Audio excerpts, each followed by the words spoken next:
Well, and I kind of want to even go a little bit by maybe even asking Peter a little bit on the topic today is compounding, and it's a very high level elite concept for athletics, and it can't be done, I would think, not initially. It needs to be taught on how to do this over time. And when you think about a high performance model and high performance sport, you're trying to um, you're trying to maximize efficiencies and optimize your time. And if you look back at the at scientific management and Taylorism, the business model, the whole idea was optimization of time and making streamlining and making more efficiencies. And so the way I see it here is this concept of compounding is just like going back in time to the business models of scientific management, and how do we make more efficiencies and allow us to get more and maximize, just optimize our time to get more, to make better, to improve, to evolve. And I see this as an evolution that in Russia and the former Soviet Union, they understood this, and this concept of compounding to me is unique as far as here in the Western world to this level in sport, not in business, but in sport. And so that's kind of, I want to throw that out a little bit, Peter, and get your feedback on that. Yeah, I think if we start with simple examples that could demonstrate it on micro level, on athlete training level, and it transfers up further in meso and macro and level and into business. But at simple examples are when you are as an athlete trying to be as efficient as possible in your training. So how do you combine different exercises and do them at the same time? Simple example, leg curls and leg extension. One leg, you lay down, one leg is pushing, doing the curl, another leg is doing extension. Even in the gym, in the machine, on the machine, you're usually doing one or another. You can lay down, and if you're disciplined, if your mind is, if you're mature enough, you can push with one leg and pull with another leg. Leg curl and leg extension at the same time. You can add to this a relaxation of the arms that you just worked. You did push-ups, so you drop on the back, shake your arms, drop, shake your arms, drop, like relaxation. What you do with your legs is completely different. So it's asynchronous. It's also, you're also training your coordination. Your coordination is training your muscle memory, but you're also challenging your mind to do it's this all these tricks when you so it's coordination. Examples of using very good example for wrestling that is useful. Neck exercises on the bridge, on the back, or on the front to strengthen your neck. Circles, left and right, back and forth. What you can do at the same time is you can do a very good stretching exercise at the same time. You can add it. Usually you do it like this or like that, but if you think about it, you can stretch your arms like this, lock your hands, stretch your arms, and exercise and do your strength exercises and do the bridge for the neck at the same time. So what you're saying is here, Peter, is if you do it properly, you can get a shoulder stretch and work on bridging at the same time. Absolutely, absolutely. So combining strength exercises on one group of muscles With stretching and doing stretching at the same time. on other groups of muscles. Also doing strength exercises on some group on legs and doing relaxation, intense, very effective, super effective resting, almost therapeutical exercises, right? On the arms at the same time. Also, when you do the stretching, eye exercises. So stretching of your arms can be combined with your stretching of your eyes and strengthening of your eyes. And yeah. So compounding, yeah. So Perhaps there is nothing. By the way, there is nothing new about it. Yoga exercises require you at the highest level to combine physical and mental exercises with breathing. Well, it starts with physical and breathing and voice exercises, and then you go, the more advanced you are, the more you use mind exercises together with your physical exercises. So that's the highest level of it, of your performance, where you can do it. But at physical level, even at physical level, there are yoga. At physical level, yoga exercises require you to do push-ups together with swings of your legs, stretching your legs. Okay, these are very well understood in the Western culture. Just at physical level, there are combinations of different exercises, stretching and strengthening in dynamic yoga routines. So Peter, and that's a good example of at the smallest micro level of in an individual workout, and you're thinking about maximizing and optimizing your time with, you know, certain things that you can do where you can strengthen your neck and stretch at the same time, you know, get some breathing, visualization. So I kind of broke this down on the compounding on just working with you over the years here and trying to implement things myself as far as a coach with our athletes. And there's different levels, but there's different layers as well of compounding. Like, for example, the concept of compounding can be, how do we start adding on top addendums to our normal training where we're building in more recovery training units? And that's compounding, where people aren't thinking about, okay, we're training very, very hard, but we have to designate and prescribe some workouts, like, for example, the decompression, spinal decompression, and spine strength and health workouts. They're still workouts, but should be added to prevent injury and increase the intensity and training that you can do. And that's compounding. That's adding on top of, in a systemized approach, in a systemized way. And so that's, to me, that was unique, where we're actually plugging in and trying to put in opportune places in a week the ability to recover, to train harder with special training units. And I think that's another example of compounding. Yeah. So I think the most popular amongst sports scientists now, and some of the most challenging thing for conditioning coaches and sport-specific coaches, is to do exactly this: is to combine exercises that help athletes to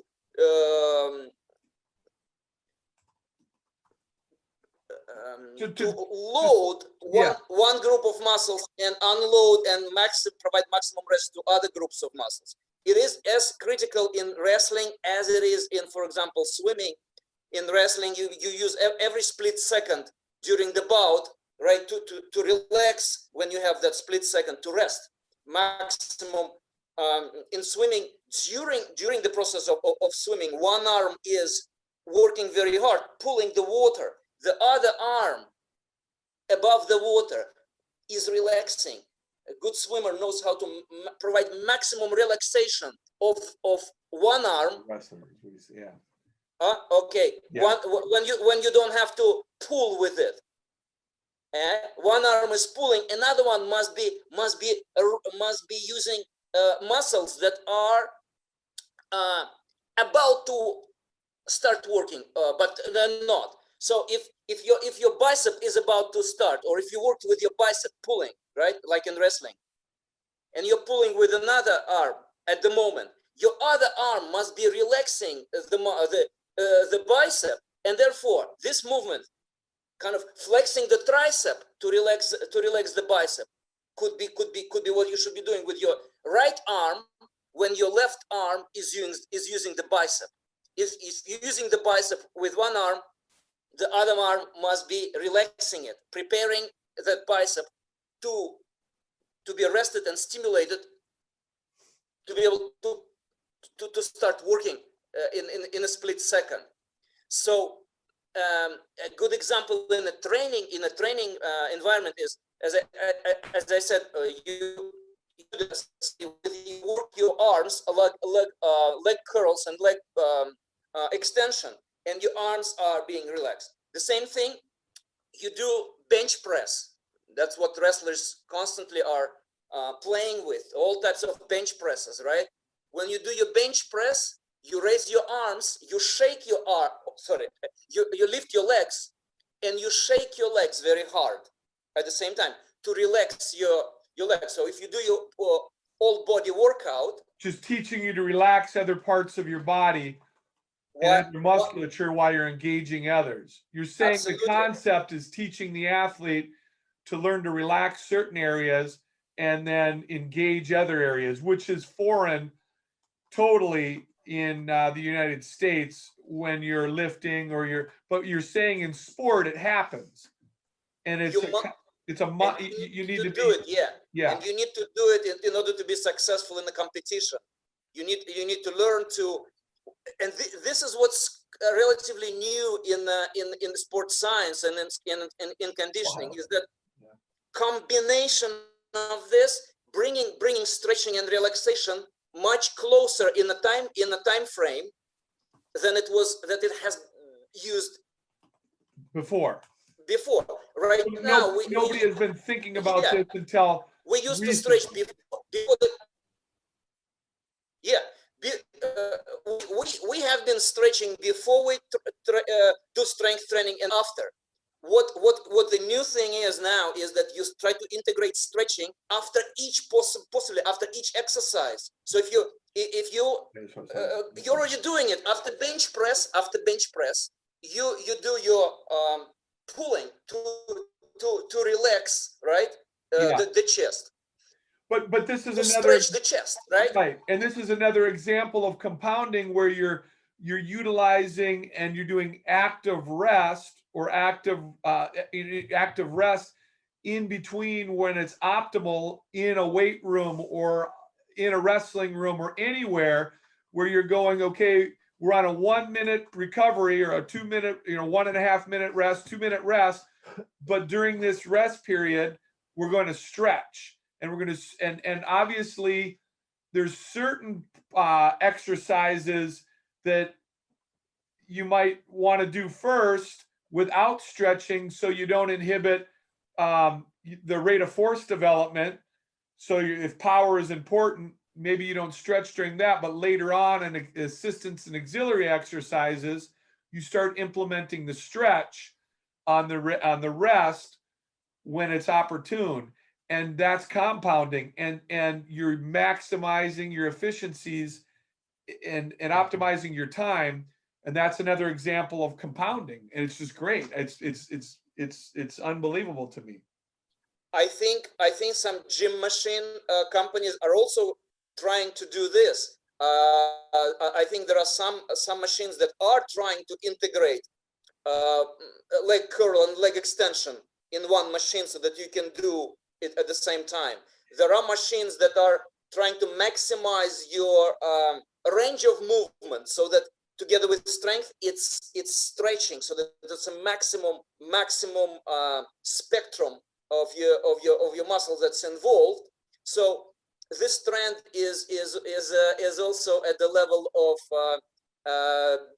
fitness machine business, not only for conditioning coaches and for sport specific coaches. So there are new things that are done at technology, but the paradoxical thing still is that the most advanced ways to compound are still found in the ancient, yoga, qigong, tai chi, ancient fitness programs, and that's where you. Yeah, and I want to talk a little bit about that, because that's also what we're trying to integrate, into, some of the yoga, some of the core strength training in those ancient methodologies, that being plugged in during auxiliary or assistance exercises in training protocols in the recovery period, that's compounding. Some of those movements that come out of the yogas, boom, drop on the floor. We do this for 30 seconds to 1 minute. Now we do this side, 30 seconds, and then we're back on our exercises, and then go in between, boom, boom. And that's what you're talking about. And the breathing. Yeah, and the breathing. And I think this compounding is particularly important for wrestling, as this sport is so the movement during competition doesn't is stop. So compounded. It's so different. So different movements are almost condensed into this 1 minute, 2 minute, 3 minute bout, where you must be you're using strength, endurance, flexibility, coordination, all at the same time. So that is why I think this is one of the areas where conditioning for wrestling can bring higher level of performance, even at the current unbelievable level of skill and strength of wrestlers and endurance that they develop. And this is going to be fun to incorporate. I think I'm going to right now I have a couple of wrestlers that I'm working with that are elite, high level, and then once they're done with their there's a couple of movements that you really want to focus on for strength and power, explosive power, like a clean, squat, bench, but the assistance exercises, implementing more of the stretching in between on the recovery sessions, even the idea, these are high level wrestlers, where during the stretch, the visualization, that's more compounding. So a very high level, where if they're on a 1 minute period of a stretch, they should work on also visualizing opponents that they've been studying, seeing themselves do the movement, whether it's a double leg, single leg, that they know that that their opponent, they can get in and get a score on because they've been studying that opponent. They can see it for 1 minute over relaxation, stretching, and that's also the compounding, where you're even adding visualization and sports psychology tactics on top of the stretch. Yeah. And I wonder how much of special voice exercises could further advance wrestling performance. Many combat disciplines are using special voices and combined on with on the earphones, right? Like your no. It's when you exhale and scream or yell during your exercise. As you push out, you do the voice. It's say in yoga, some of the most common are ha. Yeah, or if you if a guy takes a shot or does a move, there's always breathing, like, it's always inner abdominal pressure where you take a breath. and you create that inner abdominal pressure to set your body in a position. If they and you'll hear wrestlers exhale, they'll exhale and make noises. Well, other athletes too. It's not just, you know, when you hit a move hard, or a boxer, you know, it's just you hit the move and you're trying to breathe. Is that what you're getting at? Is how do you Yeah. increase your energy and the inner abdominal pressure? Yeah, we have been doing this intuitively. Now we have scientific results to prove that as a minimum, it increases oxygen in your proportion of oxygen in your blood. So there is oxygenation that is that results from yelling, from screaming, from using your voice as you compete. And tennis players, fencers, Yeah, like, making a, you know, however, it's just, it increases, well, first off, that breath, initial breath before the inner abdominal pressure for more speed. And that's why even weightlifters, competitive weightlifters make that, you know, it's, they'll, and then you see it in combat sports and power sports. Football players, when a football player goes to cut, you know, they make noises, and it's you see it, you see it in in a lot of sports. Hockey players, you know, taking a shot, making a noise with a voice, you know, air and pressure. Yeah. yeah, and doing it differently. Studying the requires a lot more studying. Like in fencing, for some reason, fencers scream straight after the bout, after intense movement. So there is like a intuitive desire to scream very hard, and one result from this is oxygenation. So you are basically providing your body with more nutrients carried by the by oxygen in the blood. So you're saying to learn to be more efficient in your breathing while you're exercising, and that's a high level, Peter, that is going to take some coaching and some understanding of when you plug it in and how do you get. We're talking about. This is at the most elite levels. It can't be done right away. It's a step-by-step process. People have to be very cognitive and mindful, and I mean, to be able to understand what they're doing, it's a process. So there's the word that you've used before, the unspoken pillar in Russian sport, gradualism. There's obviously a gradual approach to how you implement, because you're talking, this is the optimal, you know, with the breathing and the voice. It can't be all done at once. If you read, it's not in the sports conditioning or sports science books yet, but it's in the yoga type of books, where they give you different types of voice exercises, where it's ha, he, hu, he, different types of sounds that you make to stimulate different systems of your body, different parts of your body. So this is something that can be done immediately by coaches as a fringe method. Results of the some studies that saying that screaming helps with oxygenation of the blood, also might not yet be in sports science books. It's something new that we're trying to do. This is definitely Fringe. fringe, but it definitely has. If it's done well, it definitely can improve performance of of some athletes who haven't tried it, perhaps.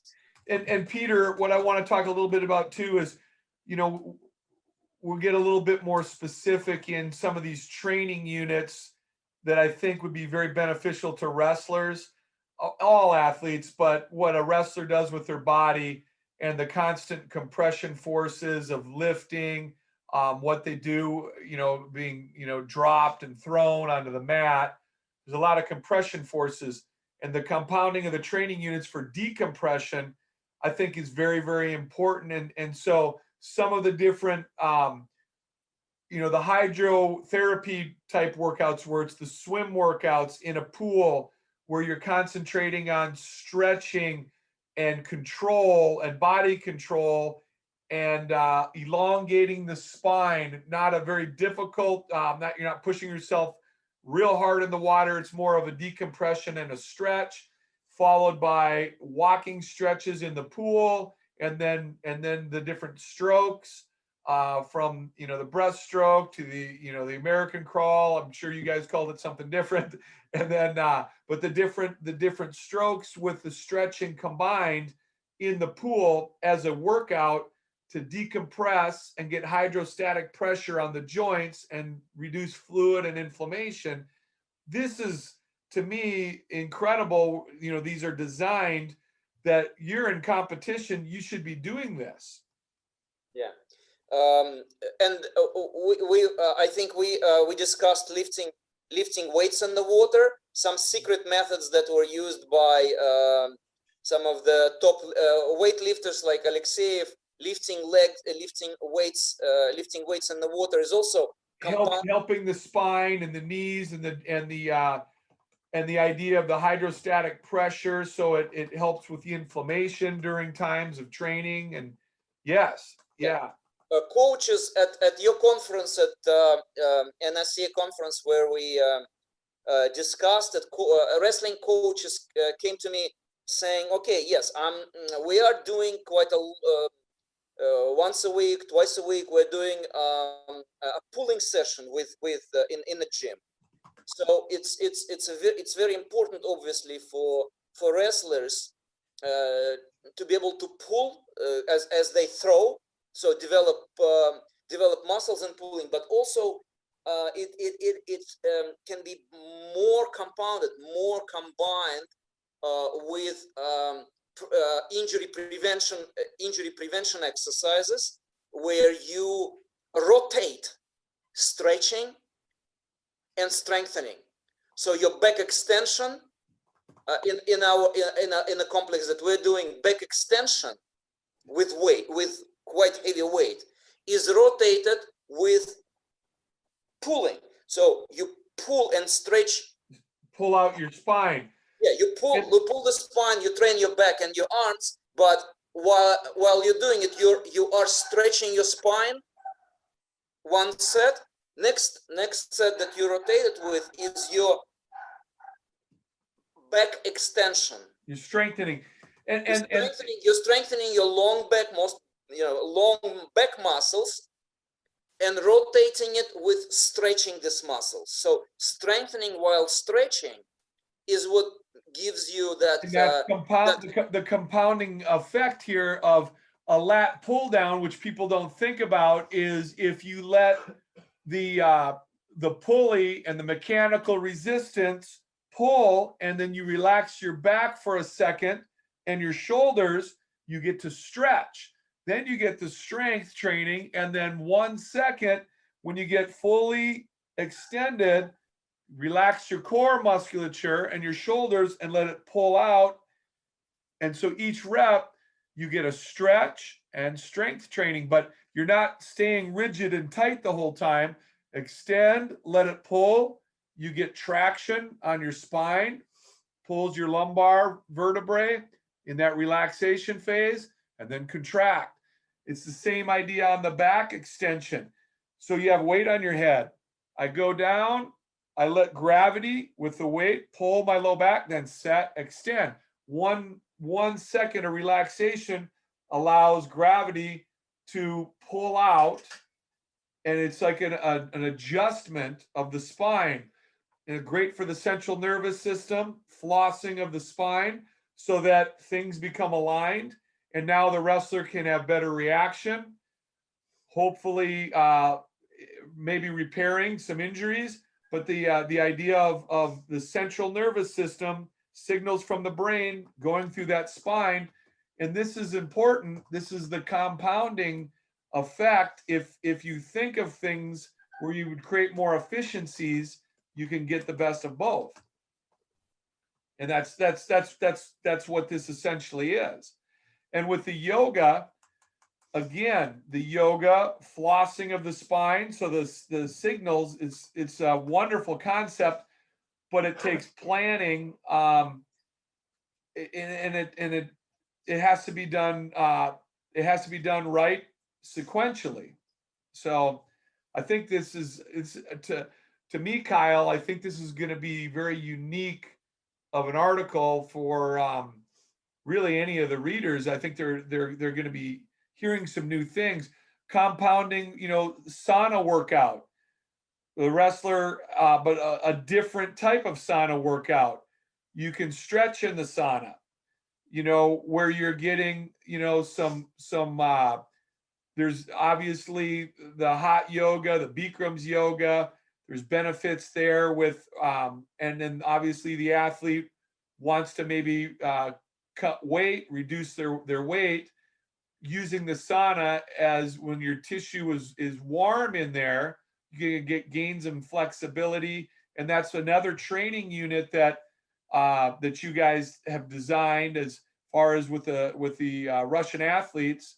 Stretching in the sauna is another recovery workout. It's a workout, therapeutic, has great benefit, but then also for the wrestler, there's the benefit of weight cut while they're getting their central nervous system floss, adjustments in the back and the spine, getting relaxation and cutting weight. And that's another form of compounding. Absolutely.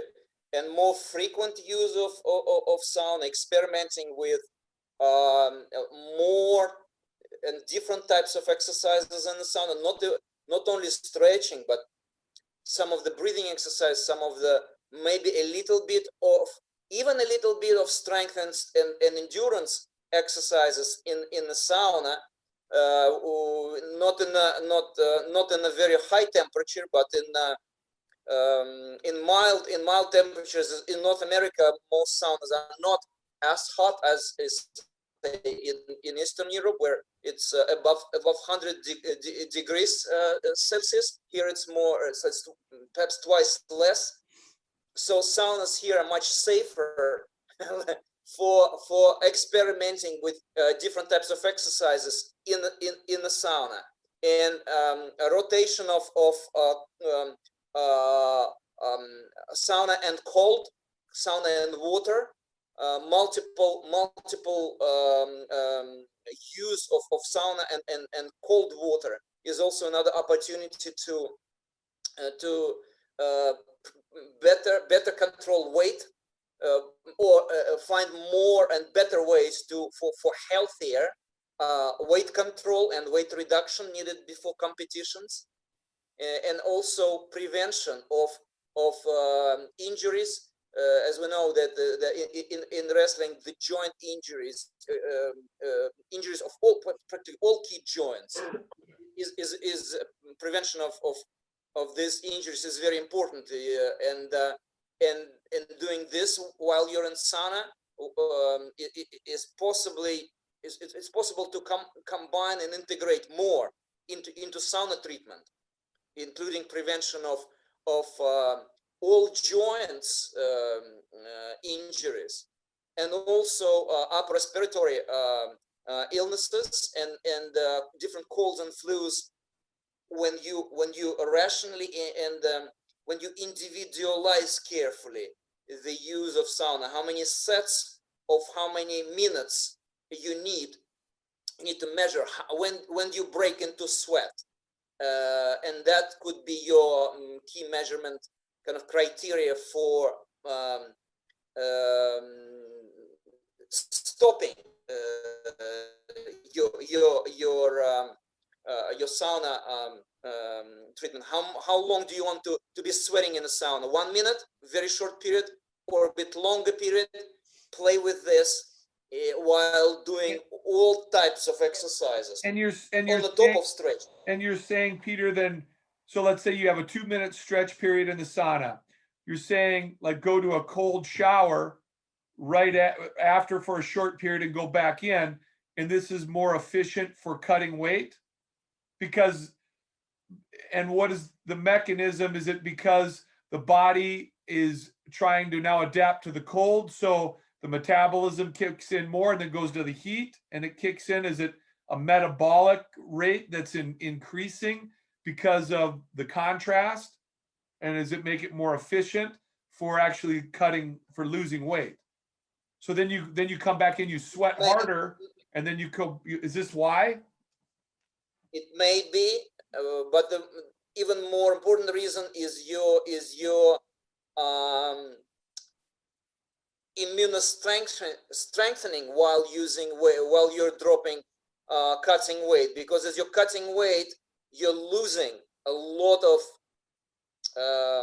resisting mechanisms. You're weakening your body when you lose weight rapidly. So when you combine it with immunostrengthening procedures like a highly contrasting temperature, immunostrengthening, so you're strengthening the immune system going back and forth. Yeah, it is, yeah. and so it's safer. You're saying it's safer and more effective.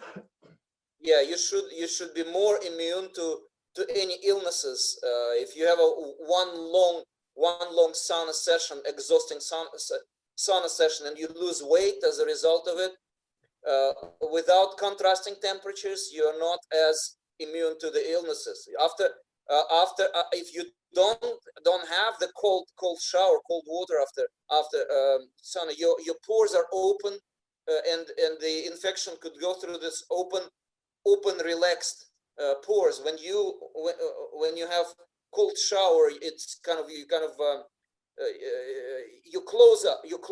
your skin closes. Goes back and forth.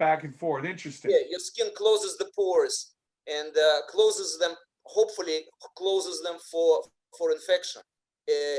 But you also send your blood inside outside of your body, and that creates an additional compounding effect for stimulation and a more effective rest. I wish I could bring up and more effective they're stimulation. illegal, but so one of the unique things about wrestling is you say that, like the weight cutting, but it's the only sport that I can think of where, even boxing, as hard as that is, the contact with another human being is minimal. So if I hit Jed, it's a split second, but if Jed is wrestling me, he can be on top of me constantly. So something you said earlier, like the relaxation. So if I'm shooting in on Jed, another muscle group is being used in a dynamic way all the time, but you have another human being trying to manipulate what you do. So everything is dynamic.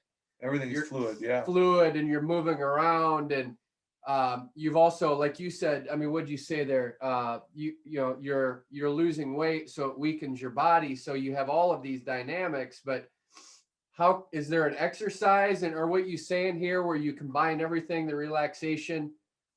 Is that what you're saying as far as the gradualism concept, that you can build in all of those things? Like I like what Jed said about the visualization between sets. So you're taking all of the time to maximize what you can do during that session. It's not just bench press and then you sit there for a while. You're just sitting there. Is that kind of the concept? So you're doing these exercises, but then you're combining flexibility, visualization, and all of these components into one thing. Yeah. Is that right?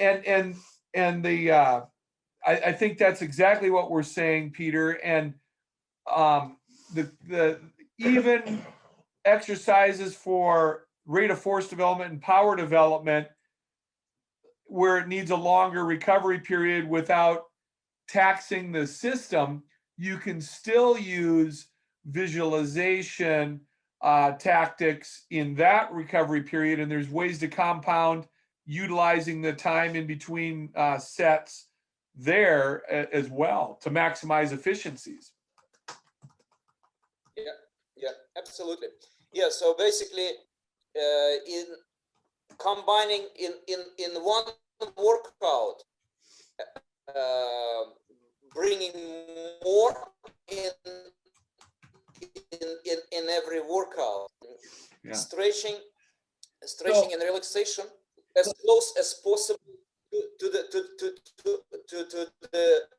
strength or endurance training, and taking this concept from yoga, where many exercises are not strength and not endurance, but a combination of strength and endurance and stretching, because it's to the max range of movement, and using the all together with the most advanced technology, using your breathing mask. There are all in the Soviet Union a lot of wrestlers.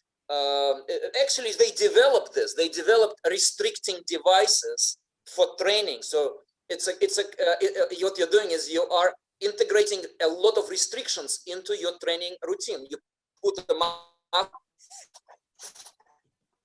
you train yourself to breathe. So when you take your mask off during competition, you know your capacity is increasing. They would wrap their chest with rubber bands to keep their chest squashed, so it's hard to take a breath. Okay. Yeah. You know, putting some glasses with holes or with lines on, so that your eyes, so it's hard to see for you, is another way of, you know, you can restrict your vision, you can restrict your breathing, you can restrict your breathing through the nose, you can restrict your breathing by wrapping yourself up with all types of restricting devices. Compression. So that's sure. all this. I mean, would you call that Yeah. restriction training? Is that Yeah. what, Restriction. Was that? Would you call that restriction training? is that a Yeah. is that a term? I don't know. I don't want to make something up here, but it sounds like it's restriction training. Is that right, Peter? Yeah, but I think it's better to describe it literally as it's done, wrapping your chest with a rubber band. So terminology. I that's another thing. I try to kind of Avoid. stay away from generalization and kind of and labeling. This is about we have some framework. This is a method. Endurance, strength, flexibility that we don't. Yeah, it's a method, and we don't understand some of the things that are done by as experimental methods. Some of this have been done 3,000 years ago, and we still don't understand the energy flow that Chinese are using to understand and label their exercises to beyond you know, energy flow or flow of energies and body systems that we do not still consider even in our training, in our preparation to competitions, that are considered by some Eastern fitness gurus. And that's why that's what we like to look at is methods, fringe methodologies, and that's exactly right. Those are fringe methodologies that you know, I guess restrictive training or restrictive methods is a way you could label it, but they're just. I think it might be restrictive devices for training. and you name them, masks. There are special masks that we investigated. Yeah, masks, chest wraps, but also you can do you can buy some glasses that restrict your vision, force you to look at things differently. Go more by feel and just barely able to see. Yeah. Um, and I mean, to me, these are all ways of compounding within your training. Just thinking about, you're thinking about how do I maximize and develop this athlete, whether it's simple exercises that are plugged in, whether it's complete training units that you prescribe strategically throughout the week to help decompress the athlete, like the TRX, program to decompress, get some general conditioning and core strength training, make the athlete feel better. Again, floss and adjust the spine, the central nervous system is so important for reaction for a wrestler. So, those type of methods, it's compounding on and it's adding to what is already being done with the wrestler with their practices and their training, thinking about, whether it's a sauna stretch routine or a pool stretch routine. And these are workouts that are designed and systemized that have been done for and evolved. Okay. The strength training, the yoga, what we call Russian yoga, or the Russian spine strength training with the TRX. All this stuff is optimizing the time for the athlete and getting benefit at the smallest micro level of within a workout, and then the visualization, the sports psychology of thinking about the opponent, the studying of what you do with the mind. All of this is important, so, and I think that kind of sums up, if you ask me, what compounding is. There's layers to it. It's not just one little, it's thinking about how we look at a week, a month, and how we plug in all of the components to optimize. Is that a good way to sum up compounding? Yeah. And I think to wrap our discussion up with a very simple, again, kind of concept is we relate compounding to our everyday training, our morning exercise that must include some of the strength exercises, endurance exercises, flexibility or stretching exercises, some coordination exercises, some breathing and voice exercises, some contrast temperature for stimulation and immune strengthening as a minimum. And if we do this is a good start to, in half an hour, do what most people would do in several hours. And that's what the goal, that's what our goal is to help athletes and ultimately everyone to design workouts that take half an hour but achieve something that is achieved you can do multiple hours. workouts and multiple sessions in a day. Yeah. So you're breaking it up into multiple training units in a day. You might do 3 or 4 if you're an elite athlete, 3, 4, 5 sessions, but you're getting much more in those sessions because you're adding more, you're compounding, and you're working on from the sports psychology to the visualization to the stretching to the strength training and you're figuring out how to optimize that session. And it might be, instead of a half an hour, it might be 45 minutes session, hour could be, but you've got much more in. because Americans are going to have a tough time trying to optimize with, you know, and this is hard because you have to really strategically think, and it's going to be a gradual approach, gradualism. How do we train the athlete to put more in? And we're going to do multiple sessions. We do multiple sessions a day with our elite athletes, but are we doing multiple sessions where we're optimizing and compounding and getting as much out? Can we get more out by thinking in a different way?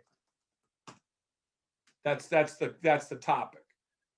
So I like it. I think this is a very unique concept, and I know you're not into labeling, but now when we put the word compounding, this is going to people are going to think. I mean, this article.